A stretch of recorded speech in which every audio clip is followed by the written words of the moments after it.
Hello, this is Christoria Rutherford, and I did my Community in Words and Pictures presentation on Philadelphia. As far as demographics for Philadelphia, the population is over 1.5 million residents. As far as the race is concerned, the black and white race is about the same percent, with the black being 44.3%, the white being 45%, and following Asian population, which is only 7.2%, those who identify as others 2.4%, and the Native Americans, which are 0.8%. As far as gender is concerned, that is also almost a split as far as gender goes. Males are only 47%, and the females are 53%. Age, so those who are minors, meaning from 0 to 17, they will make up 22% of the population, and 7% of the population are 4 and under. And that leaves us with the 18 and up population, which takes over the 78%, and excuse me, and 65 and up would be the adults who make up the 12%. So the other stats, or the quality of life in Philadelphia. So as far as education is concerned, 18% of the residents have less than diploma. 34% have at least a high school diploma, and 48% have some college or above. As far as poverty is concerned, Philadelphia has a higher rate of poverty versus the entire state. So Philadelphia has 25.3% residents that are in poverty, and in comparison to Pennsylvania, which is only 12.9%. As far as crime rate is concerned, on the Philadelphia Police Department, the comparison between the 2016 and the 2017 citywide crime report shows that the violent crimes are down by 3%, and the property crimes are down by 2%. Religion in Philadelphia. So the religion, there are 51.2 residents who do not claim a religious affiliation, and 24.8% are considered to be Catholics, 7.5% are evangelical Protestant, 6.7 are the mainline Protestants, 3.7 we consider the Black Protestant, and 5.3 will be considered other. And that will be it. Oh, the Orthodox. I'm sorry. I skipped the Orthodox. And the Orthodox make up only 0.7%. Institutions in Philadelphia. So as far as industries, Philadelphia has a wide range of employment industries. Some of the opportunities that the Philadelphia possess is Independence Cross, the Coca-Cola factory, Kraft, GlaxoSmithKline, which is a pharmaceutical company, and SEPTA, which is basically the monopoly in transportation within the southeastern Pennsylvania section. As far as colleges are concerned, Philadelphia contains quite a few colleges. Just to name a few would be Drexel, Temple, Penn, St. Joe's, Community College, and LaSalle.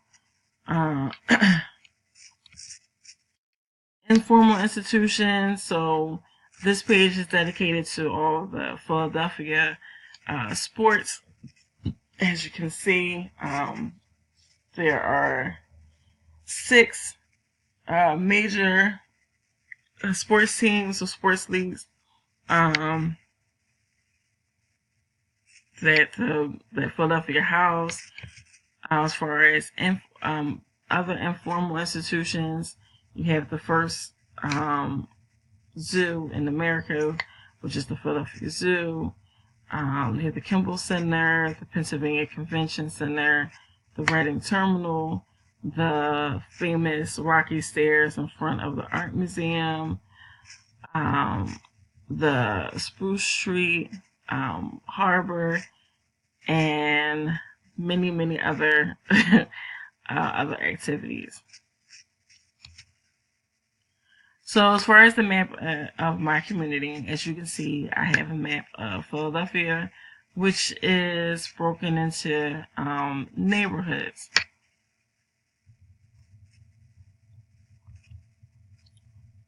My community assessment. So according to the Ohio State University fact sheet, Philadelphia is kind of a 50-50 on whether it's considered to be a great community or a good community.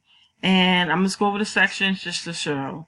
As far as safety is concerned, transportation, natural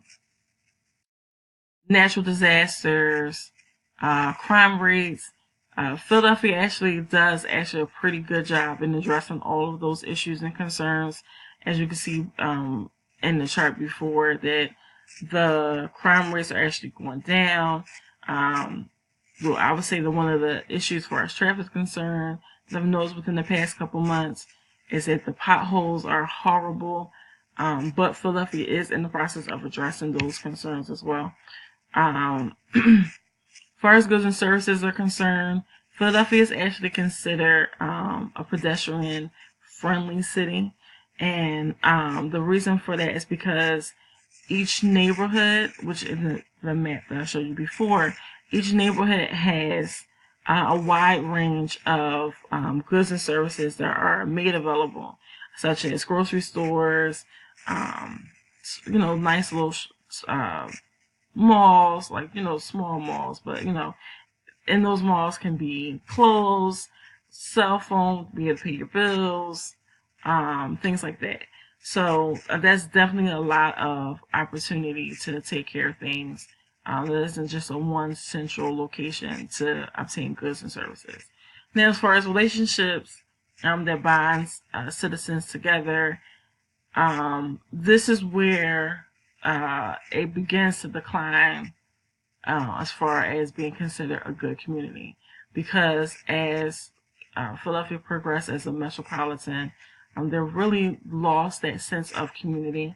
Neighbors aren't as open as doesn't always have that welcoming relationship amongst each other. Everyone kind of stays to themselves. They hustle and bustle, go to work, go back home, things like that. And that same to be true for commonality of values, of goals, and the whole person principle. Now, the whole person principle is in reference to knowing a person well, and with that lost sense of relationship amongst citizens, knowing a person well has definitely disintegrated. There's a lot more of a surface relationship amongst residents, unless you lived in the community for a long time, and unless when relationships were actually tighter still remain. But between gentrification and families moving in and out, the older generations are moving out or they're passing away. And especially after the housing crisis, where a lot of shifting had taken place with residents, that sense of community has definitely disintegrated since.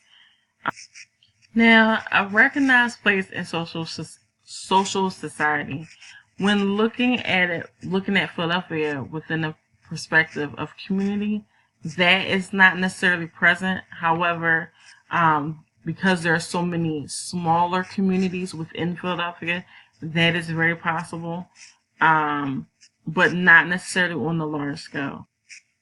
In regards to opportunities in Philadelphia, there's just a plethora of opportunities. And the benefit is because a lot of opportunities are within the neighborhoods within Philadelphia. So as far as place of worship, work, being able to access recreational activities, libraries, the postal service, things like that. Like that is there's so much opportunity there within the neighborhood itself, but then also there are also that level of opportunity on a citywide level. So, and for an example, far as like recreation, as you've seen before about informal activity. So the Blue Cross Summer Fest at the Spruce Street Harbor, like that would be considered an opportunity that is available to the entire community of Philadelphia. But there are so many opportunities within the neighborhoods themselves as well. And then going to homogeneity, which that's still going back to the neighborhoods. So even though there's so much diversity within Philadelphia, when looking at the neighborhoods themselves, residents tend to live amongst those that they do identify with. And that is definitely visible. Like the line is kind of like informally drawn by homogeneity, actually, within the neighborhoods themselves. And with all of that being said, it's kind of like I would say, like a 50-50, that Philadelphia does an excellent job at being a good community, but with it being a metropolitan, there's also this lost sense of community. So it definitely can benefit from more improvements, but overall, I would say it's still a good community. These are my references.